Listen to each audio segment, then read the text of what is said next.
বিভিন্ন জায়গাতে নির্বাচনী আচরণ বিধি মানার ক্ষেত্রে বড় ধরনের ব্যত্যয় হচ্ছে। পোস্টার, ব্যানার, ফেস্টুন, বিলবোর্ড আমরা নিজেরাই 48 ঘন্টার মধ্যে নিজেরাই সরিয়েছি।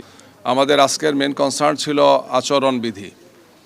আপনারা জানেন যে 11 তারিখ, এই মাসের 11 তারিখ নির্বাচনের শিডিউল ঘোষণা হয়েছে।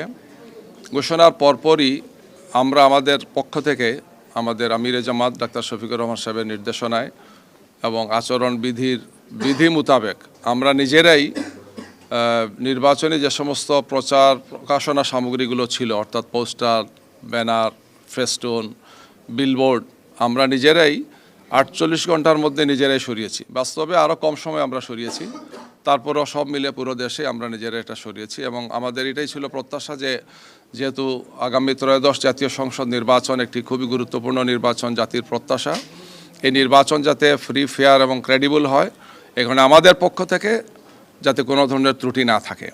কিন্তু আমরা দেখতে পাচ্ছি যে বিভিন্ন জায়গাতে নির্বাচনী আচরণ বিধি মানার ক্ষেত্রে বড় ধরনের ব্যত্যয় হচ্ছে, লঙ্ঘন হচ্ছে আচরণ বিধির। আমরা আজকে এই সমস্ত বিষয়ে ইসির দৃষ্টি আকর্ষণ করেছি যে ওনাদের পক্ষ থেকে এই ব্যাপারে আরও সক্রিয় হওয়া, দায়িত্ব পালন করা। বিভিন্ন জায়গাতে মানে ম্যানুয়ালি যে সমস্ত ব্যানারগুলো লাগানো হয়েছে, বিভিন্ন বিলবোর্ড ইত্যাদি ইত্যাদি, এর সাথে আবার ভার্চুয়াল অনেকগুলো আছে আমরা দেখলাম, ডিজিটাল যেটাকে বলা হয়। তো এগুলো